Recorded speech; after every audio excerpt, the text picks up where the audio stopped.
Well, welcome everyone. It's great to see all of you and your beautiful rectangular boxes on my screen.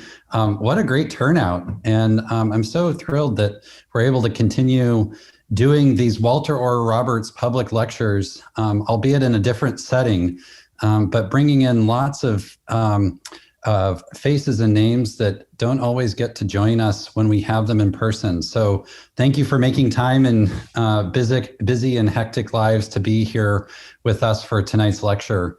I'm James Arnott. I'm the Executive Director of the Aspen Global Change Institute. And it's my pleasure to welcome you here this evening. If you are new to AGCI, the Aspen Global Change Institute is an organization focused on advancing global change science and solutions. If you're new to global change as a concept, global change is this endeavor to understand changes that are happening across our planet and society, to understand their impacts on people and ecosystems, and to explore and to figure out what can be done about them to support thriving human and natural communities. Climate change, as I'm sure many of you are well aware, is a big example of global change, but there are many other important topics in this domain like deforestation, the loss of biodiversity, and many others. So AGCI performs its work through a few different activities. One is a long-running series of interdisciplinary workshops where we bring expertise from all walks of life and perspectives to tackle complex topics. We do collaborative research through our staff and with partners, and we support practitioners who are actually working on the ground to implement solutions to many of the challenges that we're facing related to global change. We're sharing more about the work we have before us over the next 5 years in a strategic plan that's going to be released tomorrow. And so if you're interested in learning more about AGCI and our future directions, my colleague Martine will put a link to our mailing list where you can receive an update on the strategic plan and stay in touch for future lectures like these. The current workshop that we are hosting this week, coincident with this public lecture, is a great example of the kind of work that we do. The main thrust of the meeting this week is the question about how do we sustain, connect, and organize researchers and water resource managers to use tools from climate science and decision science and other domains to improve decision-making on how we manage water resources and prepare for a future of expected increases in variability and change. And tonight, we're fortunate to hear from Dr. Rebecca Smith, who really works in the thick of this interface between science and resource management in the context of the Colorado River Basin. Before introducing Rebecca, I'd like to just say a few words about the lecture series and who this is named after, Walter Orr Roberts. Walt Roberts was the founder of the National Center for Atmospheric Research, storied institution based in Boulder, Colorado. And in addition to being a pioneer in weather and atmospheric science, he was also a champion for the obligation of science to serve society. And when AGCI was started over 30 years ago in 1989, there was no one better suited to honor our intention to carry forward that vision, in part through this public lecture series. So that's a bit about the background here. And we've been having public lectures coincident with our workshops going back to 1990. Before I get to the main attraction for tonight, I just wanted to say a little bit about the process. We're going to switch over to hear from Rebecca shortly. There is a chat window that you should have access to if you're joining this lecture on a device through the Zoom app. We will moderate a question and answer through questions that come in through that chat window for a little while after the lecture. And then we will create breakout rooms for people to not only continue the discussion with Rebecca, but to have side conversations, follow-up conversations, meet other people that are taking part in this week's workshop, or meet new people that you don't know yet. If you are wanting to participate in the breakout groups, it's helpful to have the latest version of Zoom installed, which you can do after the lecture. So without further ado, I want to introduce Dr. Rebecca Smith. Rebecca Smith is an engineer with the U.S. Bureau of Reclamation's Lower Colorado Basin region, a member of the modeling and research team stationed at the University of Colorado Boulder. Rebecca let me know that she's earned her Boulder street cred by climbing at least one 14er, but she's more interested in her free time sewing and hanging out with her cats. In her professional work, she coordinates the region's Colorado River Basin Research to Operations Program and uses her background in decision-making under deep uncertainty, which you'll hear more about, to contribute to both planning and policy studies.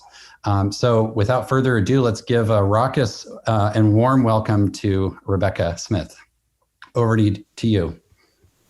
Thanks, James. And yes, I can hear your applause from here, so thanks for that. And I guess I'll share my screen, right? That's how this works. Great.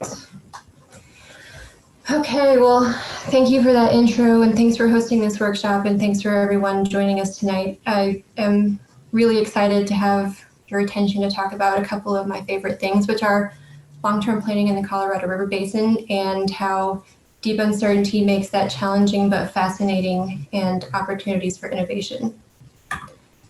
So I'm going to give you an overview of the basin. I'm going to define deep uncertainty, convince you that's what's happening, and briefly describe some implications for our long-term planning.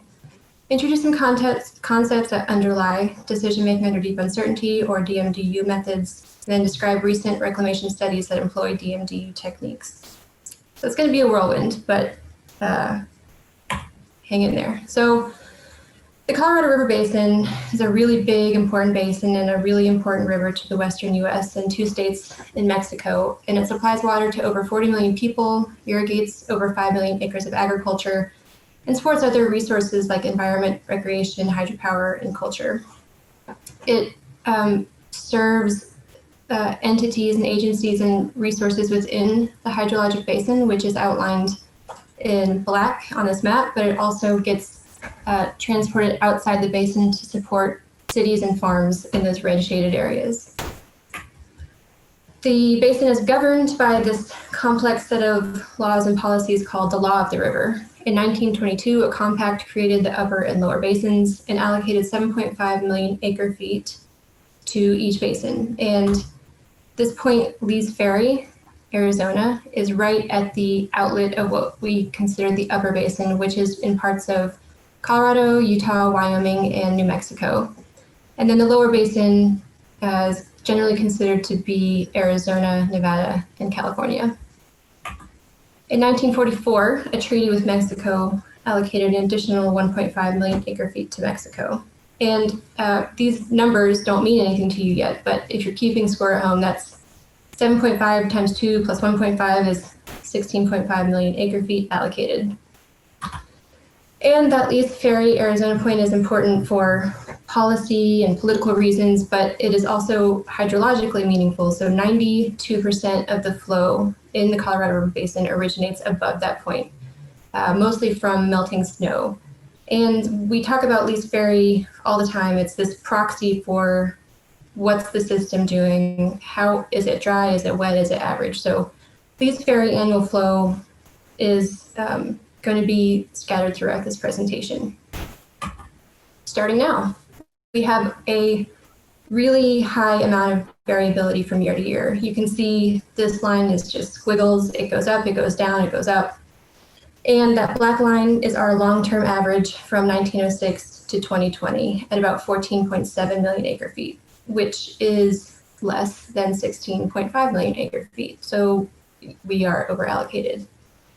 One thing I want to point out is this early 20th century period we call the pluvial, which was consistently high flows. It was a cool, wet period that is not you don't see it again in this observed record.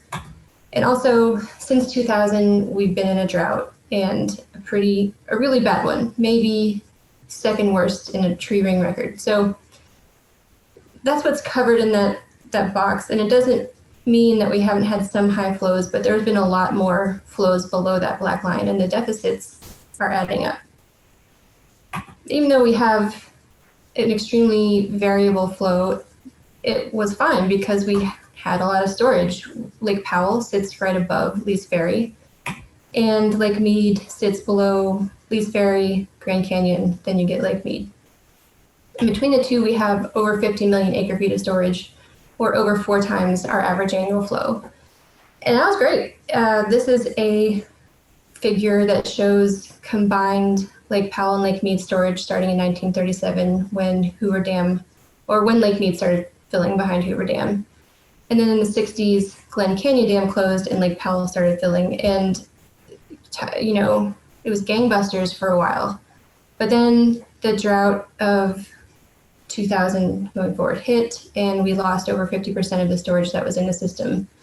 And since that time, we've, you know, it's been kind of stable, but kind of still going down because the drought has been really long and really bad. So to recap, we're over allocated, we have highly variable flow, we're in an extended drought, and our storage is depleted. And oh, by the way, climate change. This is a plot of temperature anomalies starting from 1895 and going to 2018. And they're based on their departure from the average of the 1970 to 1999 period. And you can see that throughout the 20th century, it was generally cooler than that 30-year period. And since the 80s, it has been a steady and steep march upward. So that is pretty concerning. Now that's just the context that gets me in the door. What I really want to talk about is deep uncertainty, and any of my colleagues will tell you that. Deep uncertainty exists when parties do not know or cannot agree on the most appropriate system model, probability distributions of key external conditions, and or how to value different measures of system performance. And what that means mostly for the Colorado River Basin is that we have many sources of projections for future hydrology and demand, and a complex basin that supports a lot of resources and a lot of perspectives. So we have multiple management objectives, and no one objective or no one set of priorities can be called correct. So I'm first going to talk about hydrology, and I'll come back to this multiple management objectives.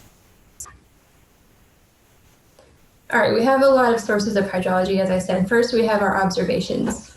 Our full hydrologic record spans 1906 to present, and that is shown in the blue box plot and the blue blob, which is the distribution of the annual flows at Lee's Ferry. We have used a subset of our full hydrology, and we call it the early pluvial or pluvial removed, and it spans 1931 to present. And it represents our thinking, well, you know, the early 20th century was really, really wet, and we really haven't seen that since, and we think including that in our ensemble shows us lower risk than we should really be considering. So we created this ensemble, and it's represented in green. And you can see that the largest part of the distribution is shifted down from the blue one. And then we have a stress test, which is a subset of the observed record that spans 1988 to present. And it's another iteration of this idea that, well, we have a great observed record, but what if we just look at things we've had more recently? So it's been warming, we've been in a drought. Let's truncate the record and use that to look at our risk for the next few years. And you can see that's in yellow, and the general shape of the distribution is definitely leaning toward those lower flows. We also have hydrology derived from tree rings. Our paleo record reconstruction that we've been using spans 762 to 2005, and that's shown over there in the gray distribution.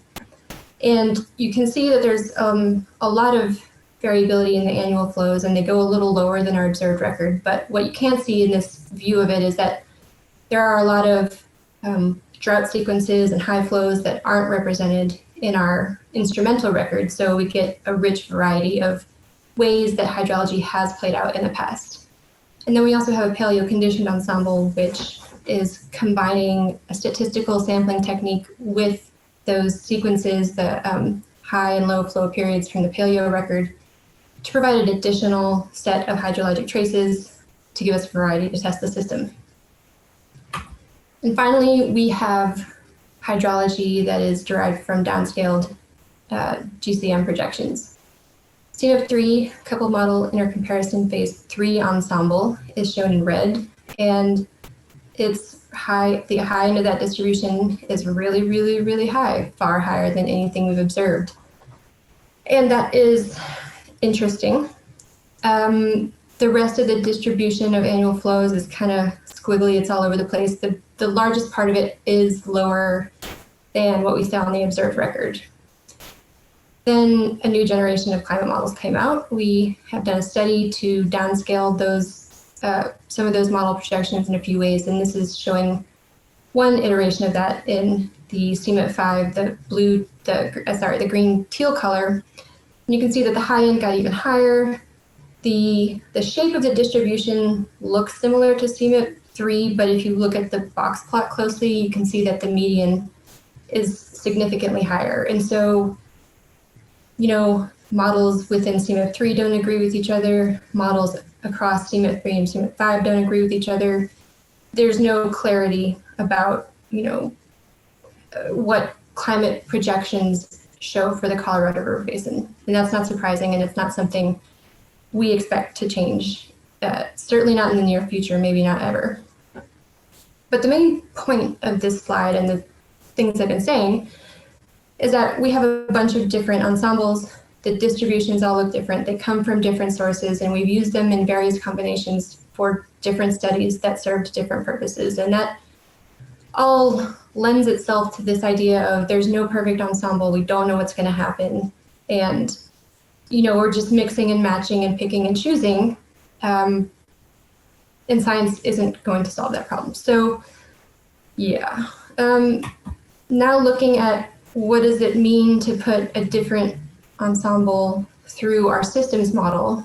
Here on the left, we see the box plots that are exactly the same thing you saw in the previous figure, with the stress test that spans 88 to present, full hydrology, and then CMF3. And on the right is a plot showing probability of Lake Mead falling below 1025 between now and 2026. For reference, there's a little figure in the top right of the screen that shows that if Mead is at 1025, it's only 23% full, and that's concerning. So back to the plot. These different ensembles show different progressions of probability or risk over time. And CMF3 jumps out as high risk early on, but then stress test surpasses that and has 35% risk of this happening by 2026. Meanwhile, our full observed record, our steadfast full observed record, shows a pretty low risk through time. So we have different pictures, and there's no obvious right picture of risk. And this difference in probability and risk projection gets bigger the further out in time you look. So this is that exact same set of projections, but it just goes out to 2060 now. And you can see how much wider the uncertainty gets as you go out to about 2040. And that's because these are all different assumptions about how hydrology, demand, and policy might play out in the future. Just different sets of assumptions. And in reality, there are infinite lines representing probability of Lake Mead going below 1025. Infinite ways you can craft assumptions about how these will play out over time. And these dashed lines are just numbers that I made up. They're hypothetical, but you get the point. So we have no way to determine which set of assumptions is best, and that presents a challenge. But it isn't hopeless. We just need different types of information to support our planning. And that's why thinking about it in a deep uncertainty framing actually opens the door to solving the challenges. So that's where decision-making under deep uncertainty, or DMDU methods, come into play. They rely on concepts and techniques that help address this problem of it being impossible to choose a subset of future conditions to plan for. The first really important concept is robustness. How do we find and define a robust plan? Well, you have to test the plan or policy in a really wide range of futures. And you don't care where that set of assumptions came from. all futures are treated as equally likely. We don't double up on the observed record because we think that's more right than some other source of an ensemble. And then a robust policy or plan will perform acceptably well across that range. It won't be optimal for the way things actually play out because we can't know that, but we want to know if we're going to be okay if we're in this range. The next important concept is doing vulnerability-based analysis. So rather than looking at just what is the probability that some bad thing happens in some future year based on some ensemble, it's more helpful, or it's helpful to also identify observable external conditions that cause the system to be vulnerable. What was going on in the world that caused your system to perform in a way that was bad? And that's, how low was the flow? Where was the reservoir sitting? If you can identify those conditions, you can create signposts leading up to them that provide early warning that action may be required. And reclamation has grappled with this issue of choosing assumptions and this issue of, well, we have a lot of options and a lot of data, and what should we do with it? And started using DMDU in the 2012 Colorado Basin Water Supply and Demand Study, which looked out from 2010 to 2060, what might the future supply and demand imbalance be? In that study, we used robust decision-making, or RDM, to analyze 4 supply scenarios, 6 demand scenarios, 6 resource categories, and 160 options and strategies, which could be put into place to address that imbalance. RDM is a particular DMD method that was first initiated by the RAND Corporation, and I've stolen this figure from David Grove's presentation that he gave on Tuesday. And I'm not a RAND, I'm not an RDM expert, so I won't describe this process in the perfect way, but essentially it's a systematic approach to framing your problem. Okay, what external conditions might we consider? What levers or options or strategies do we have to try to create a robust plan? It helps you craft this wide range of futures and then takes you through the steps of understanding how those different assumptions played out. Are you happy with your reduction in vulnerability? If not, start over. And so that framework was employed to help reclamation grapple with this uncertainty in this data and this framing problem in the Basin study. Based on all the supply traces and the demand traces and the policy options, we had over 23,000 equally likely futures that represented our wide range of uncertainty. And we did a vulnerability analysis of the baseline system.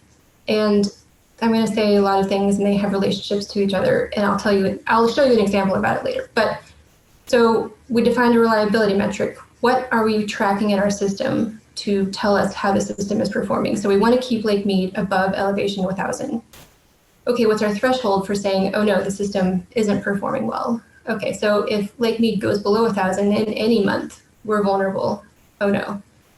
And then if we simulate the system in all those 23,000 plus futures, because we have so many different external conditions that have tested the system, we can then use analysis to identify what were the precursors to causing that vulnerability. Those external conditions can then develop into signposts, and we use signposts to dynamically develop adaptation plans, long-term plans to try to reduce our vulnerability. This was non-decisional, but a really powerful proof of concept of these concepts and how they can be incorporated into planning. So here's the example I was talking about.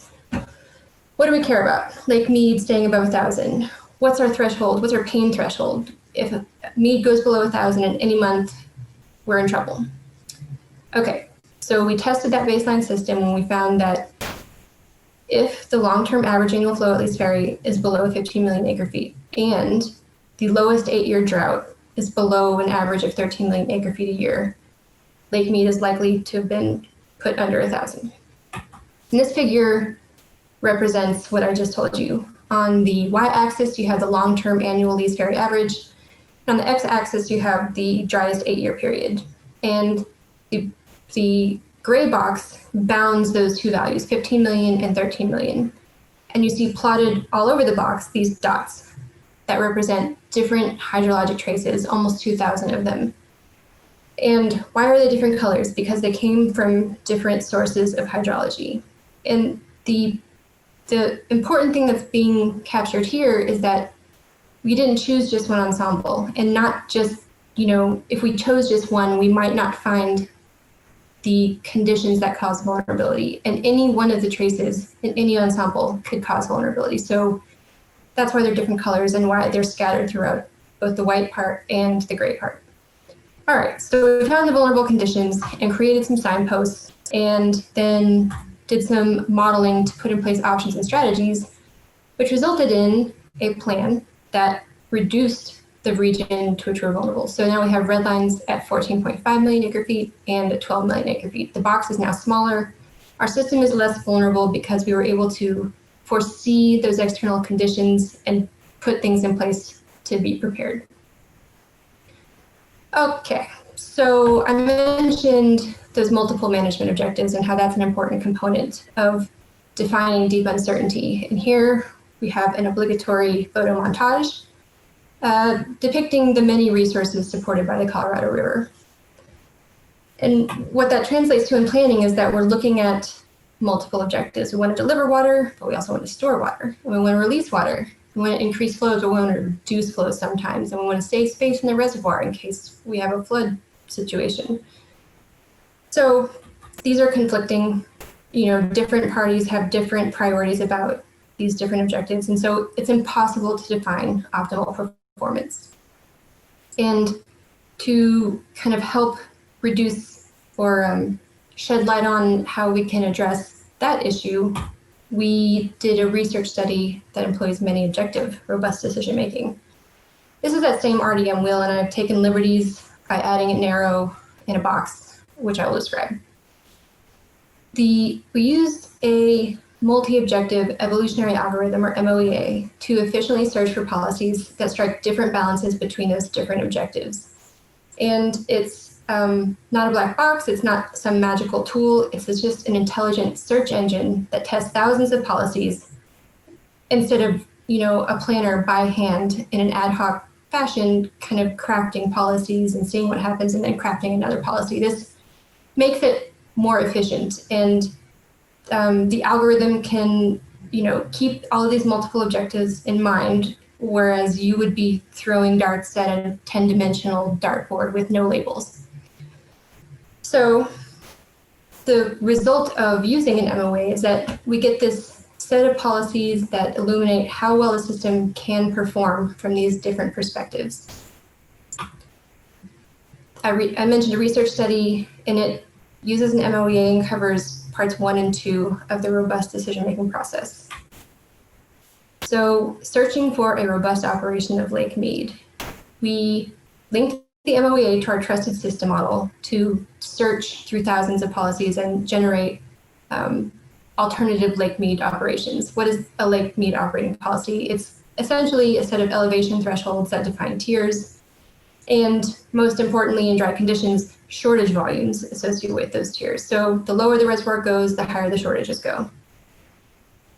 We defined 8 management objectives that we told the MOEA about, and they were based on analysis from the Basin study.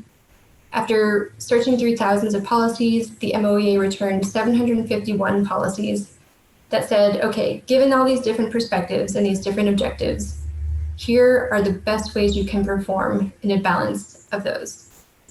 And once we got those policies, we simulated those in a wide range of futures, 657 futures defined by supply and demand. And then throughout the study, we were comparing those MOEA policies to alternatives that were used during the development of the 2007 interim guidelines, which are the kind of base policy that's actually in place in the basin right now. On the right, this figure depicts 3 policies from that EIS that we were comparing to. And just a general scan of the lines shows you that there are different tiers and different tiering structures. So because we have multiple objectives, there's no optimal way that the system can perform, and we have trade-offs between different types of performance. Here I'm going to introduce that in a visualization approach using those 3 EIS alternatives. The water supply alternative in blue, and preferred alternative and reservoir storage alternative in red and green. The two vertical lines you see are actually axes, where one is tracking how frequently did Lake Mead go below 1,000, and the other is tracking how many years in a row were we in shortage. So you want to minimize both of those things. And so if a line is plotted lower on an axis, it does better. The reservoir storage alternative in green, it does what it says. It prefers storing the water, so it keeps the reservoir higher, and it does better in that Lake Mead 1,000 objective. But it does that at the expense of having a lot of years in a row of shortage. And you can see that the water supply alternative is the opposite of that, and the preferred alternative is kind of somewhere in between. So these policies were designed with different preferences in mind, and they show trade-offs in these objectives. Okay, I told you we had 8 objectives. Here are 8 vertical axes, and this is our parallel axis plot. And I'm not showing you this to get any actual information off of it.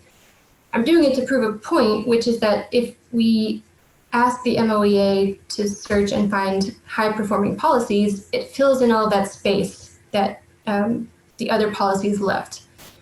And that gives us the opportunity to say, okay, well, how much better can I perform in one objective if I loosen up a little on this one? It gives us those relationships between types of performance, and it also gives us a really thorough context to try other policies on. So it's not that the MOEA came up with the perfect policy and then we will use it.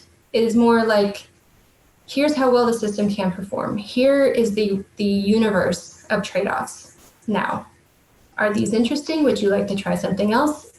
You now have a context to put everything in. It's also useful that this is 751 gray lines, which 751 MOEA policies, which we can then run through the system in that wide range of futures and see, okay, what is our robustness landscape? How robust can the system perform?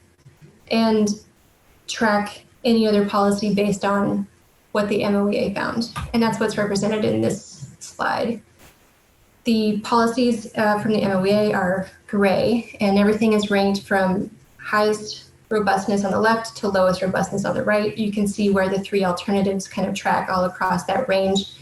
And that R1 and R2 is not, it's from another analysis, but it's from the MOEA, and we see, okay, these 2 MOEA policies are more robust than the others. Okay, now we have robustness context. Where do we want to be in that range? And so building out that world also gives us information about the system. We are doing additional research right now to complete other steps in that the RDM loop, if you can remember that. But point being, we're not done yet. And so this is a lot of technical analysis and complicated stuff that I breezed through, and because it's really, really cool, but I don't have much time. But the thing I really want to convey is that deep uncertainty is here. We are in it, whether we like it or not, whether we embrace it or not. I could be talking about a water system. I could be talking about a pandemic. We don't have a sense of the probabilities of a lot of things happening. So certainly that's true in the Colorado River Basin. And I proved that to you, where you have no way to choose the best set of future assumptions, and there are different management perspectives.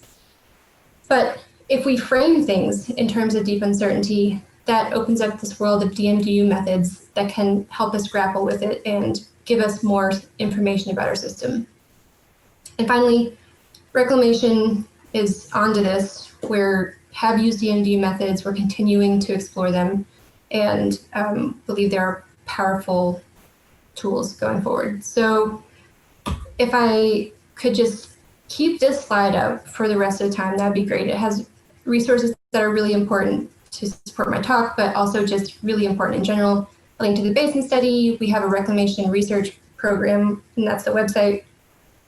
Very importantly, there's a Society for Decision Making Under Deep Uncertainty, where incredibly smart people from all kinds of fields are developing these methods and applying them in novel ways, and also reaching out to practitioners to try to help them also incorporate them. And then finally, we have a Colorado River Basin State of the Science report that was completed in the spring, and I kind of took information from 2 chapters, but the whole thing is great if you want to learn about basin climate and hydrology, planning tools that we use, modeling processes that support them, and what different ensembles look like going in the future.